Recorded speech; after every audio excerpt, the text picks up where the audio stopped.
صل على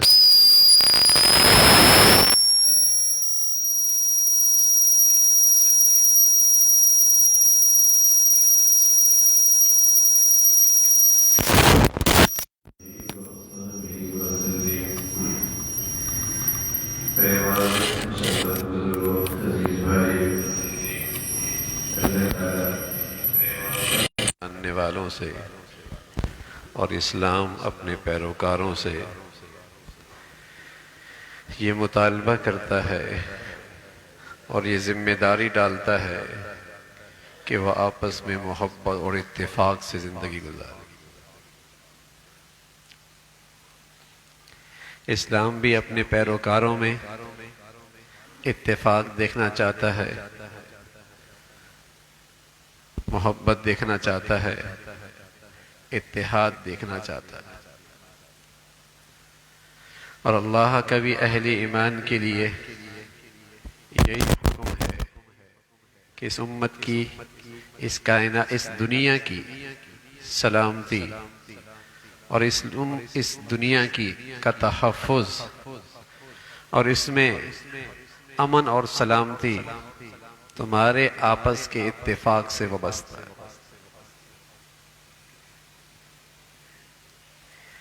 مسلمانوں کی نجی زندگی ہو، قومی زندگی ہو، یا امت کی بنیاد پر اس کی زندگی گزر رہی ہے، امت اسلامیہ، ہر جگہ اسلام اس سے مطالبہ کرتا ہے اور اس کا فریضہ گردانتا ہے کہ تم آپس میں اتفاق سے رہو، اور اس کی بڑی فضیلت بتائی گئی۔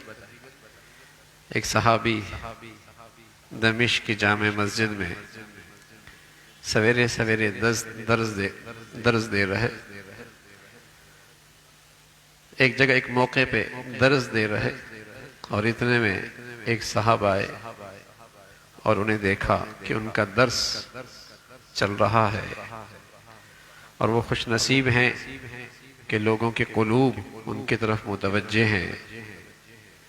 درس سن کے چلے گئے، چاہا کہ کل آؤں گا اور آ کر اپنی دل کی بات ان سے کہوں گا۔ سویرے آئے، تہجد کے وقت آئے، تاکہ انہیں اکیلا پاؤں کہ کیا ہوا۔ اس موقع پہ اللہ کے نبی کے پیارے صحابی اللہ کے دربار میں کھڑے ہیں اور ان سے ناز و نیاز کر رہے ہیں، اللہ کریم سے خلوتوں اور تنہائیوں میں مناجات فرما رہے ہیں۔ جب وہ فارغ ہوئے تو یہ شخص قریب ہوا اور کہنے لگا، میں تمہیں یہ بتانے آیا ہوں کہ میں آپ سے اللہ کے لیے محبت کرتا ہوں۔ تو وہ صحابی کہنے لگے، للہ، اللہ کے لیے محبت؟ اس آنے والے نے، مسافر نے کہا، میں اللہ کے لیے آپ سے محبت کرتا ہوں۔ دوبارہ، سہبارہ، ہر بار اس نے یہی کہا کہ للہ، اللہ کے لیے محبت۔ جب تینیں بار ایک ہی جواب ملا تو وہ صحابی رسول کہنے لگے، پھر خوشخبری لو، پھر خوشخبری لو، اللہ نے کہا ہے اور مجھے اللہ کے رسول نے بتایا ہے۔ کچھ خوشخبری لو کہ اللہ نے کہا ہے اور مجھے اللہ کے رسول نے بتایا ہے کہ وجبت محبتی للمتحابین فی والمتزاورین فی والمتجالسین فی والمتبادلین فی، جو میری خاطر آپس میں اکٹھے ہوں اور میرے خاطر ایک دوسرے پہ خرچ کریں اور میری خاطر ایک دوسرے سے محبت کریں، انہیں بتا دو کہ اللہ کی طرف سے ان کے لیے محبت واجب ہو جاتی۔ وجبت محبتی، جو اللہ کے لیے ایک دوسرے سے ملاقات کرتے ہیں اور زیارت کرتے ہیں اور ایک دوسرے پہ خرچ کرتے ہیں اور اکٹھے ہوتے ہیں اور اللہ کے لیے ایک دوسرے سے محبت کرتے ہیں، پھر انہیں بتا دو وجبت محبتی، پھر ان کے لیے میری محبت واجب ہو جاتی، یہ میرے محبوب ہو جاتے۔ تو اسلام اپنے پیروکاروں میں محبت کے خوشبو میں اور محبت کے گلشن میں دیکھنا چاہتا ہے۔ محبت، گھر کی زندگی، معاشرے کی زندگی، قوم کی زندگی، اور یہی حال پوری امت مسلمہ اس کے اندر اتفاق دیکھنا چاہتے ہیں۔ جب مسلمانوں کی تعداد پہلی مردم شماری ہوئی تو تعداد 500 تھی، اور دوسری مردم شماری ہوئی تعداد 700 تھی، اور جو تیسری مردم شماری ہوئی تعداد 1500 تھی۔ تو اللہ کا خطاب ان مسلمانوں سے یوں ہوا کہ والذین کفروا بعضهم اولیاء بعض، دیکھو کفار ایک دوسرے کے ساتھی ہیں اور مددگار ہیں، الا تفعلوا، اگر تم ایک دوسرے کے مددگار نہ ہوئے۔ یہ مسلمانوں کی کل کائنات تھی، اور بین الاقوامی اسٹیج پہ، بین الاقوامی دنیا میں یہ اقتصادی لحاظ سے، افرادی لحاظ سے، علمی لحاظ سے، سماجی لحاظ سے کوئی بڑا وزن نہیں رکھتی تھی۔ تعداد کتنی، اور اس کے بالمقابل اس وقت کی 2 سپر طاقتیں تھیں جنہوں نے ساری دنیا کو 2 حصوں میں تقسیم کر رہا تھا، ایک رومی امپائر تھا اور دوسرا ایرانی حکومت تھی۔ پوری دنیا پہ یہ حکمرانی کر رہے تھے۔ ایسے موقع پہ اللہ نے اہل ایمان کو خطاب کیا اور کہا تمہاری ذمہ داری ہے کہ تم ایک اکائی بناؤ، ایک وحدت بناؤ، ایک اتحاد کرو، اور اس کی بنیاد ایمان ہو، اس کی بنیاد عقیدہ ہو، اس کی بنیاد اخلاق عالیہ ہو، اس کی بنیاد اعمال صالحہ ہو، اس کی بنیاد انسانیت کی ہمدردی اور خیر خواہی ہو۔ تم ایک اکائی بناؤ،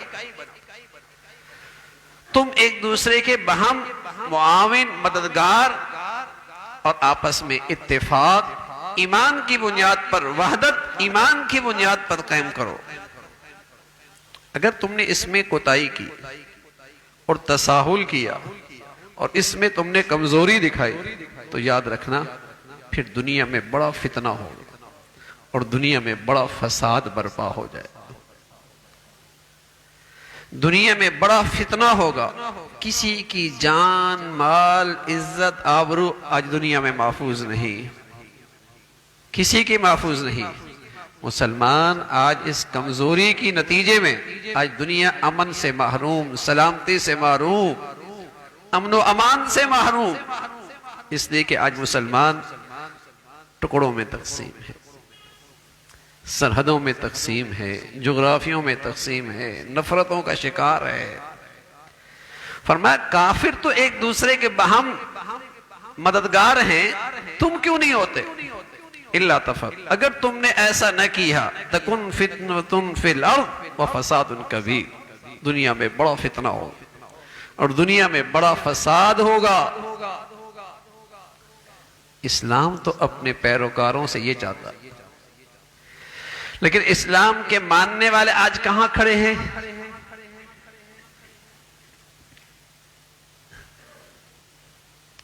ملت اسلامیہ کے اسٹیج پہ دیکھیے تو نفرت اور تقسیم، ملکی لحاظ سے دیکھیں تو مسلمان آپس میں تقسیم، اور معاشرے کے لحاظ سے دیکھیے تو مسلمان ٹکڑوں میں، اور خاندان اور گھر کے لحاظ سے دیکھیے تو ہر طرف نفرتوں کے کانٹے ہیں، تقسیم در تقسیم ہے۔ اور اسلام اپنے پیروکاروں سے کیا چاہتا ہے؟ اتحاد، وحدت اسلامی، اسلامی اخوت، اسلامی بھائی چارہ، مسلمان دوسرے مسلمان سے محبت کرے صرف ایمان کی بنیاد پر، اس کا تعلق ہو دنیا کے کسی بھی خطے کے مسلمان سے، بنیاد اسلام۔ بتائیے نا آج یہ نظریہ کتنا کمزور ہو گیا ہے۔ مفادات نے اور اغراض نے اور مفاد پرستی نے آج ایمان کس قدر کمزور کر دیا کہ یہ رشتہ ہی ختم ہو گیا۔ صدیاں گزر گئی مسلمانوں میں، اس رشتے کی تاریخ ہی ختم ہو گئی کہ مسلمان ایک قوم تھے۔ فرمایا کفار تو آج بھی ایسا ہی ہے، آج بھی ایسی ہی ہیں کہ وہ باہم ایک دوسرے کے مددگار ہیں. دیکھیے نا، ہمیں وہ کہتے ہیں کہ تم ذرا وسیع الظرف بنو، اور ہمیں دھوکہ دیا جاتا ہے کہ تم ذرا مذہب کو ایک طرف رکھو، مذہب کو ایک طرف رکھو اور پھر دنیا میں آگے بڑھو. اور امریکی وزیر خارجہ اسرائیل میں آ کے کہتا ہے میں بطور وزیر خارجہ نہیں آیا، میں یہودی بن کے آیا ہوں. ہمیں کہا جاتا ہے مذہب کو ایک طرف رکھو، ہمیں کہا جاتا ہے اسلام کو ایک طرف رکھو اور دنیا میں چلنا سیکھو. ہمیں یہ دھوکہ دیا جاتا ہے. اور وہاں فرانس ہے، برطانیہ ہے، اٹلی ہے، امریکہ ہے، آج اس اسرائیل کے پشت پہ کھڑے ہیں. اور مسلمان کہاں کھڑے؟ مسلمان کہاں کھڑے؟ ہمیں غلط سبق پڑھایا کہ اسلام کو ایک طرف رکھے دنیا میں ترقی کرو. انہیں پتا ہے مسلمان اسلام پہ آئے تو اس میں تو وحدت ایمانی آ جائے گی، وحدت اسلامی آ جائے گی، اس میں تو ایکا آ جائے گا، یہ تو ایک اکائی بن جائے گی، یہ تو ایک طاقت بن جائے گی. انہیں پتا ہے یہ ایک طاقت بن جائے گی. لیکن جب انہیں تقسیم کر دو گے ان کا روب ختم ہو جائے گا، دبدبہ ختم ہو جائے گا، ان کی عظمت ختم ہو جائے گی، ان کی طاقت ختم ہو جائے گی، اور یہ بام دستے غریبان ہو. دنیا ایک طرف. سلام ہے ان فلسطین کے مسلمانوں کو. سبحان اللہ. آج دنیا کو بتا دیا تم غلط فہمی کا شکار ہو، تم نے یہ سمجھ بیٹھے ہو کہ شاید ایمان کوئی طاقت نہیں ہے. انہوں نے اس صدی کے اندر بھی دنیا کو بتا دیا کہ ایمان آج بھی بڑی طاقت ہے، ایمان آج بھی بڑی قوت ہے، بشرطیے کہ مسلمانوں میں آ جائے. سمجھ رہے تھے کہ ایک ہفتے کی بات ہے، ایک مہینے کی بات ہے، چند دنوں کی بات ہے، لیکن اس ایمان کے سچے پیروکاروں نے دشمن کو ایسی چوٹ لگائی ہے کہ وہ صدیاں اس سبق کو یاد رکھے. یہ تو بزدلی کی بات ہوتی ہے، شہروں پہ حملہ آور ہونا، ہسپتالوں پہ حملہ آور ہونا، بچوں اور عورتوں پہ حملہ آور ہونا، یہ تو بزدلوں کا کام ہے. میدان میں آنے کے لیے عسکری لحاظ سے آج اس نے کتنے اہداف کیے، خود قائل ہیں کہ ہم عسکری لحاظ سے اہداف نہیں حاصل کر سکتے. تو میرے عزیزوں، مسلمان آج بھی اگر اپنی ایمانی طاقت کے ساتھ کھڑا ہو اور اپنے اندر وحدت پیدا کر دے اور اپنے لیے تدبیر اختیار کرے تو مسلمان آج بھی بڑی طاقت ہے، اس کی آج بھی بڑی قوت ہے. دوسری طرف بدقسمتی ہوتی ہے ہمارے ہاں. کل 2 دن پہلے پاکستان پر ایران نے حملہ کیا اور اندر گھس کے آ کے حملہ کیا. بدقسمتی سے ایران کا کردار اسلامی دنیا کے لیے ہمیشہ سے مشکوک رہا، ہمیشہ سے مشکوک رہا. المیہ ہے یہ ملت اسلامیہ کے لیے. بدقسمتی ہے اگر آپ دیکھیں گے یہ کہتا کچھ ہے، پروپیگنڈا کچھ کرتا ہے، لیکن عملی کردار اس کا مسلمانوں کے خلاف. اگر آپ دیکھیں گے عراق کی تباہی میں دشمن کے ساتھ مل کر کس کا کردار، شام کی تباہی میں کس کا کردار، لبنان کی تباہی میں کس کا کردار، یمن کی تباہی میں کس کا کردار ہے، اور اب انڈیا سے مل کر پاکستان کے خلاف کارروائی کرنا چاہتا. لیکن الحمدللہ پاکستان کے جان بازوں نے پیغام اچھا دیا ہے کہ یہ عراق نہیں ہے، یہ شام نہیں ہے، یہ پاکستان ہے. یہ تمہاری زرخیز کھیتی اور تمہاری چراگاہ نہیں ہے، یہ پاکستان ہے، ایک آزاد خطہ ہے. سبق دیا ہے اسے. لیکن المیہ ہے کہ کہاں غزہ کے مسلمان آج دنیا کفر کے سب سے بڑی طاقت امریکہ اور اسرائیل کے خلاف کھڑے ہیں اور مسلمانوں میں ایک یکجہتی پیدا ہو رہی ہے. لیکن اس نے پھر انتشار پیدا کیا. مسلمان ایک جان ہو رہے تھے. پوری اسلامی دنیا غزہ اور فلسطین کے مسلمانوں کے لیے یکجہتی کا مظاہرہ کر رہی تھی. اس نے پھر شرارت کی. میں عرض کر رہا ہوں، عراق امریکہ سے مل کر تباہی کی، شام روس کے ساتھ مل کر تباہی کی، افغانستان امریکہ کے ساتھ مل کر تباہی کی، اب انڈیا کے ساتھ گٹھ جوڑ کر کے سازش کرنا چاہتے ہیں. اور ایسے موقع پہ جس موقع پہ مسلمانوں کو ایک وحدت کی ضرورت ہے، اور وہاں کے مسلمانوں کی قربانیاں، غزہ اور فلسطین کے مسلمانوں کی شہادتیں مسلمانوں میں یکجہتی پیدا کر رہی تھی، مسلمانوں کے اندر ایک وحدت پیدا کر رہی تھی، مسلمانوں کو ایک ساتھ کھڑا کر رہی تھی. بلکہ صرف مسلمان کیا، بلکہ عالم کفر کے اندر بھی جو سلیم الفطرت، جن میں ذرا بھی انسانیت تھی، ذرا بھی انسانیت، وہ بھی فلسطین کے مسلمانوں کے لیے کھڑے ہو رہے. جن میں ذرا بھی انسانیت تھی وہ بھی یہود و نصارہ ان کی سازشوں اور ان کے ظلم کے خلاف آواز اٹھا رہے تھے. ایسے موقع پہ تو ضرورت تھی یکجہتی کی، اتفاق کی. یہ عالمی سازش ہے مسلمانوں کے خلاف کہ مسلمانوں میں کسی طریقے سے ان کو آپس میں دستے رہے، غریبان کو آپس میں لڑاؤ. اور الحمدللہ بحیثیت پاکستان ایک ریاست کے اقوام متحدہ میں فلسطین کے لیے بہترین موقف پیش کیا، بہترین موقف کیا.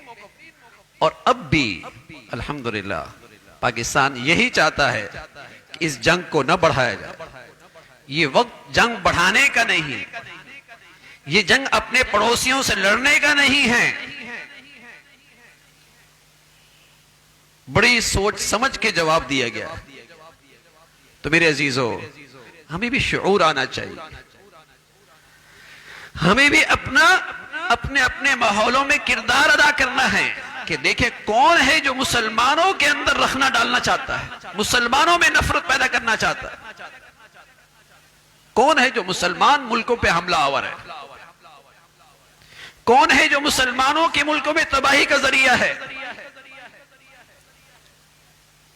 اور کون ایسا ہے جو کھلے دشمن سے لڑتا ہے، اور کون ایسا ہے کہ دشمن کافر اس کے مقابلے پہ کھڑا ہے. تو سمجھنا چاہیے، کہنا کچھ اور ہوتا ہے، عملاً کچھ اور ہے. تو میرے عزیزو، مسلمانوں کی ضرورت اس بات کی ہے کہ مسلمانوں کے اندر ایمانی وحدت، عقیدے کے لحاظ سے اتفاق، ایمان کی بنیاد پر وحدت اسلامی، اخوت اسلامی، یہ زندہ ہو. اور وہ تمام سازشیں جو مسلمانوں میں فرقہ واریت کی بنیاد پر یا نفاق کی بنیاد پر مسلمانوں میں نفرتوں کا بیج بول رہے اور مسلمانوں ملکوں کے خلاف سازشیں ہو رہی ہیں، اس سے ہمیں شعور ہونا چاہیے، دوست دشمن کو پہچاننا چاہیے. یہ ہمارے دین کا تقاضا ہے، یہ ہمارے ایمان کا حکم ہے. اللہ تعالیٰ اسلام کے پیروکاروں سے یہی چاہتا ہے کہ مسلمان ایک طاقت بن کے رہیں، ایک قوت بن کے رہیں، اور ان کے اندر اسلامی اخوت، اسلامی بھائی چارہ عام ہو. اللہ رب العزت ہمیں ایمان کی حقیقت بھی نصیب فرمائے اور اسلامی اخوت اور اسلامی بھائی چارے کے ثمرات بھی نصیب فرمائے. وآخر دعوانا الحمدللہ رب العالمین.